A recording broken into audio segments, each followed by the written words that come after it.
ओम नमः शिवाय। हर हर महादेव। आप सभी का आपके अपने YouTube चैनल आत्म प्रेमी पर हार्दिक स्वागत है। पिछले वीडियो में आपने शिव महापुराण कथा की विद्वेषर संहिता के अध्याय 1 से 5 तक का श्रवण किया। अब आप अगले अध्यायों का श्रवण करेंगे। चलिए शुरू करते हैं। छठा अध्याय, ब्रह्मा विष्णु युद्ध। नंदिकेश्वर बोले, पूर्व काल में श्री विष्णु अपनी पत्नी श्री लक्ष्मी जी के साथ से सैया पर शयन कर रहे थे। तब वहां एक बार ब्रह्मा जी वहां पहुंचे और विष्णु जी को पुत्र कहकर पुकारने लगे। पुत्र उठो, मैं तुम्हारे ईश्वर तुम्हारे सामने खड़ा हूँ। ये सुनकर विष्णु जी क्रोध में आ गए, फिर भी शांत रहते हुए बोले, पुत्र तुम्हारा कल्याण हो, कहो अपने पिता के पास कैसे आना हुआ। ये सुनकर ब्रह्मा जी कहने लगे, मैं तुम्हारा रक्षक हूँ, सारे जगत का पितामह हूँ, सारा जगत मुझ में निवास करता है। तुम मेरी नाभि कमल से प्रकट होकर मुझसे ऐसी बातें कर रहे हो। इस प्रकार दोनों में विवाद होने लगा। तब वे दोनों अपने प्रभु कहते कहते एक दूसरे का वध करने को तैयार हो गए। हंस और गरुड़ पर बैठ दोनों परस्पर युद्ध करने लगे। ब्रह्मा जी के वक्ष स्थल में विष्णु जी ने अनेक अस्त्रों का प्रहार करके उन्हें व्याकुल कर दिया। इससे कुपित हो ब्रह्मा जी ने भी पलटकर भयानक प्रहार किया।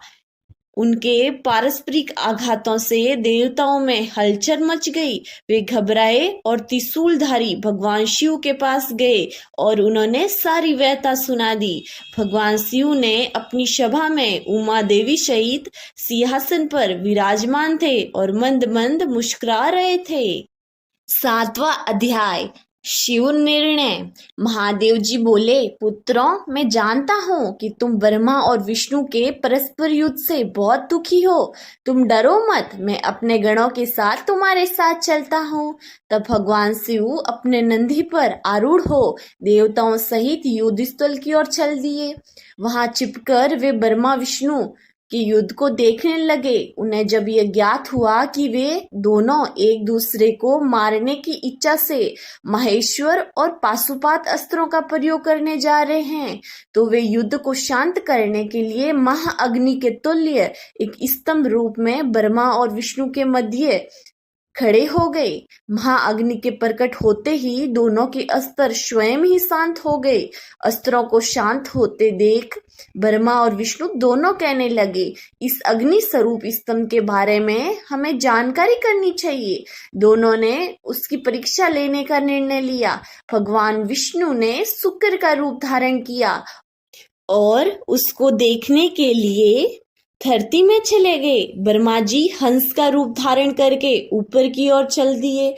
पाताल में बहुत नीचे जाने पर विष्णु जी को स्तंभ का अंत नहीं मिला, अतः वे वापस चले आए। ब्रह्मा जी ने आकाश में जाकर केतकी का फूल देखा। वे उस फूल को लेकर विष्णु के पास पहुंचे। विष्णु ने उनके चरण पकड़ लिए। ब्रह्मा जी के छल को देखकर भगवान शिव प्रकट हुए। विष्णु जी की महानता से शिव प्रसन्न होकर बोले, हे विष्णु जी, आप सत्य बोलते हैं, अतः मैं आपको अपनी समानता का अधिकार देता हूँ। 8वां अध्याय, ब्रह्मा का अभिमान भंग।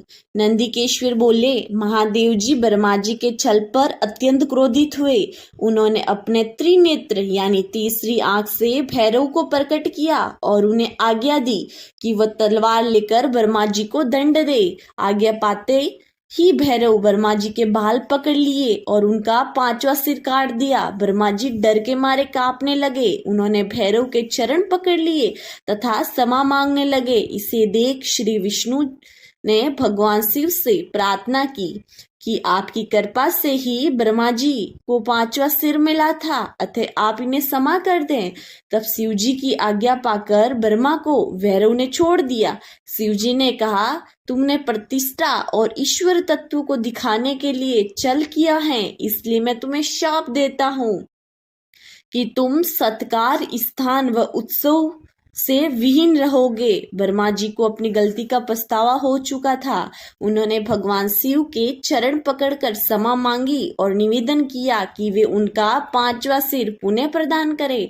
महादेव जी ने कहा, जगत की स्थिति को बिगड़ने से बचाने के लिए पापी को दंड अवश्य देना चाहिए ताकि लोक मर्यादा बनी रहे।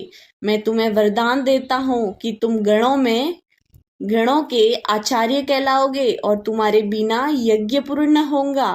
फिर उन्होंने केतकी के पुष्प से कहा, अरे दुष्ट केतकी पुष्प, अब तुम मेरी पूजा के अयोग्य रहोगे। तब केतकी पुष्प बहुत दुखी हुआ और उनके चरणों में घिरकर माफी मांगने लगा।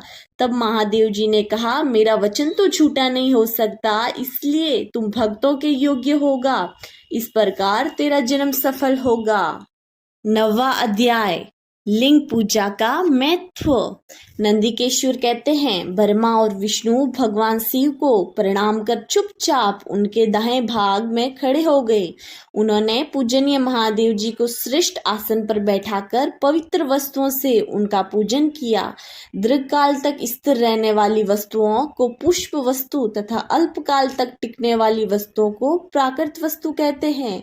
हार, नुपुर, कियूर, किरीट, मणिमय, कुंगट, यज्ञोपवीत, उत्तरवी वस्त्र, पुष्पमाला, रेशमी वस्त्र, हार, मुद्रिका, पुष्प, तांबुल, कर्पूर, चंदन एवं अगरू का अनुलेप, धूप, दीप, श्वेत छत्र, व्यंजन, ध्वजा, चवर तथा अनेक दिव्य उपहारों द्वारा जिनका वैभव वाणी और मन की पहुंच से परे था, जो केवल परमात्मा के योग्य थे, उनसे ब्रह्मा और विष्णु ने अपने स्वामी महेश्वर की पूजा की। इससे प्रसन्न होकर भगवान शिव ने दोनों देवताओं से मुस्कुराकर कहा, पुत्रों, आज तुम्हारे द्वारा की गई पूजा से मैं बहुत प्रसन्न हूँ। इस कारण यह दिन परम पवित्र और महान होगा।